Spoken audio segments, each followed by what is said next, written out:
and welcome to Says Who. My guest today is Rosie Limeres. She is an actress, a singer, and a natural redhead. Yep, they do exist. Hi, Rosie. Thanks so much for coming in. Thank you for having me. All right, so I'm starting this way I always do, which is tell me a little bit about yourself. Well, let's see. I hail from New Jersey, West Orange, the beautiful Garden State. Moved out here when I was 10. My parents moved out here to go into primal therapy to try to save their marriage. And that didn't really go so well. And I've just, been singing professionally, and I just started pursuing acting, I guess, technically like a decade ago, but singing my whole life. So creative music is in my blood, and do improv, and yeah. A little bit of everything. Yeah. So you are, by default, almost a California native. Yes, absolutely. I feel like anybody who was here in their formative years Oh, yeah. is a California native. Right, yeah. So growing up, you grew up adjacent to the industry. Yes, yeah. And as you said, you were a singer. Mm-hmm. Was it just that you wanted to pursue singing and weren't thinking of acting, or was that something you didn't think you could do? I think it's just because I have 3 older brothers, and I grew up, singing Beatles songs, and it was just something I was, ingrained in me as a child. And even though I was acting my whole life pretty much, I performed Gone with the Wind for my father, and I think I was Scarlett, my friend was everybody else. But, as it's only right. I know, but I just, I was working as a secretary in Century City in my 20s, and I was like, I'm gonna just go audition for bands, and I got to my first top 40 band, and played in a beautiful club in downtown Lake Elsinore. That was incredibly glamorous. Yeah, and then I just, was sort of, singing just sort of came first, and then the acting followed. So I'm kind of a late bloomer to the acting, I guess. So as a late bloomer, you, woke up one day and said, today's the day. Oh, I'm going to be an actor. Just like that, right? I'm going to be an actor. Well, I actually was involved in some friends were putting a production together, and I was actually singing in it, and I did a small speaking role, and my friend was like, you're an actor, you should be pursuing this. And then I met my husband, and he was like, you need to start auditioning for commercials. So that's what I started doing, and that's, how it happened. I got sucked in. And improv. And improv. Yeah. Now, yeah. I know you as a very good improver. Thank you. Was that, I know people say improving helps your acting, and did you find that was the case? Oh, yeah, absolutely. I mean, am I supposed to be looking in the camera? You can do whatever you'd like. Yeah, I forgot to mention when I started studying at IO West, which sadly has closed their doors recently. Yeah. About 10 years ago, I went through all 6 levels there, and I find that improv helps me with every area of my life. I mean, everything, dramatic acting, just dealing with people, if you get pulled over by a cop, I mean, those improv skills really come in handy. So, yes, it is very helpful. Isn't that the truth? So, you are, by definition, a working actor. Yes. In Los Angeles. I am. Tell me what that's like day to day. Well, what is it like day to day? It is a roller coaster. It is a joy.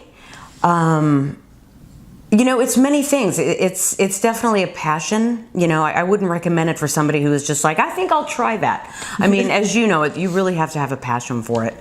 And it's it's a blessing and a curse, I have to be honest. I mean, I had 3 auditions on Monday, and nothing came of them. Mm-hmm. But, you just have to go in there with a good attitude and have fun, and when you book it, it's like there's nothing like doing what you love to do, and it's blissful. That is very true. And getting paid on top of it is it's the icing on the cake. It's really awesome when somebody pays you to do what you're passionate about. Oh my God, it's incredible. Yeah, it really is. For sure. All right, well, guess what? We've made it through. Thank God. Okay. And we're moving on to the lightning round. Yay!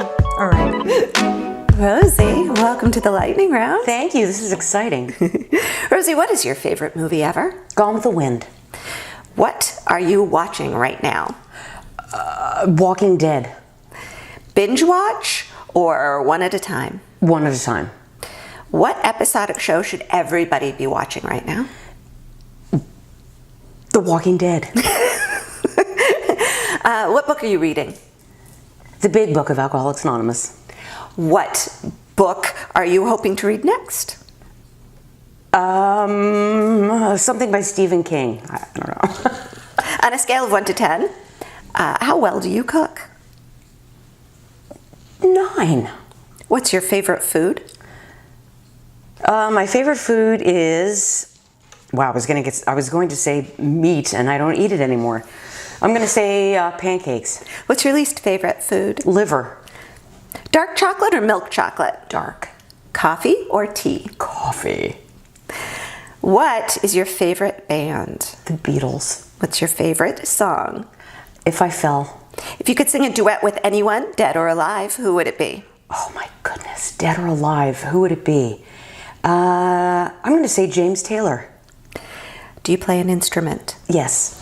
What? Piano, a little. And if you could master any instrument other than the piano, what would that be? Bass. Rosie, to be or not to be? To be. Dogs or cats? Cats. What is your favorite color? Periwinkle blue. What is your least favorite color? Chartreuse. Dress up or dress down? Dress up. What is your favorite article of clothing? Jeans. Do you have a hobby?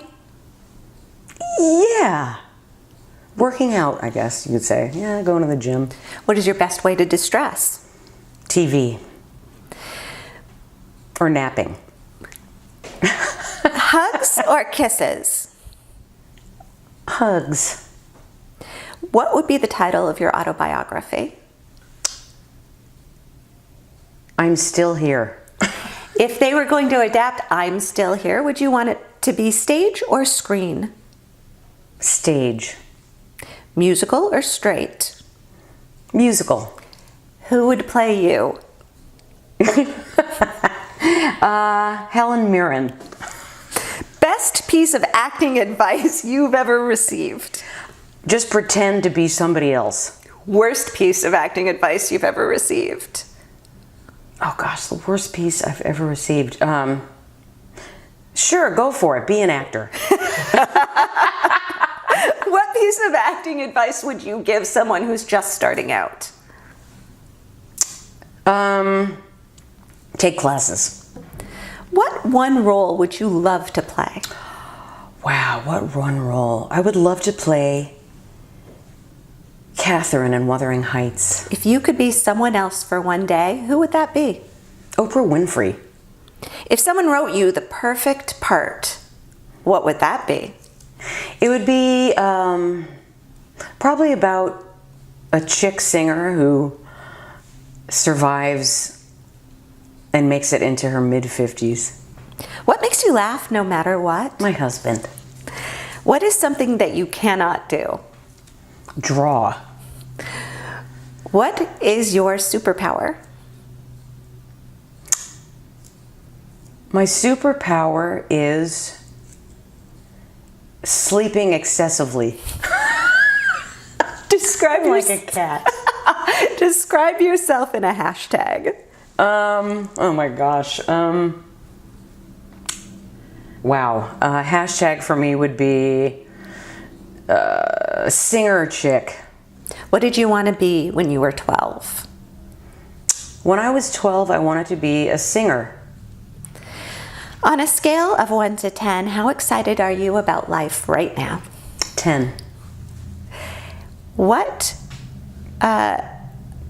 life lesson do you wish everyone could learn? The one life lesson I wish everyone could learn would be to love yourself. What does creativity mean to you? It means being connected to the spirit of the universe and bliss. Awesome. You have made it through lightning round. Yay! Well done. Thank We are you. moving on. Wow, awesome. Rosie, Yes. we are going to end this interview as I end all my interviews by stealing from James Lipton. Nice. These are the questions he asks at the end of every Inside the Actors Studio. Mm-hmm. So, Rosie, what is your favorite word? Juxtaposition. What is your least favorite word? hate. What turns you on, creatively, spiritually, or emotionally? Singing, acting, my kitties, and my husband. What turns you off? Fake people. What is your favorite curse word? Cunt. Ooh, that's a good one. I think it gets a bad rap, quite frankly, but As it does. What sound or noise do you love? Oh, my kitty's purring. What sound or noise do you hate? A chainsaw. What profession other than the one you do would you like to attempt? I would like to attempt editing. What profession would you not like to do? The profession I would not like to do would have to be cleaning out porta potties. Boy, I would agree with that. And finally, Rosie, if heaven exists, what would you like to hear God say when you arrive at the pearly gates? I would like to hear God say, welcome, and here is every cat you've ever loved who is coming to greet you. Well, wonderful. Well, thank you for coming out. I really appreciate it. Thank you for having me. Of course.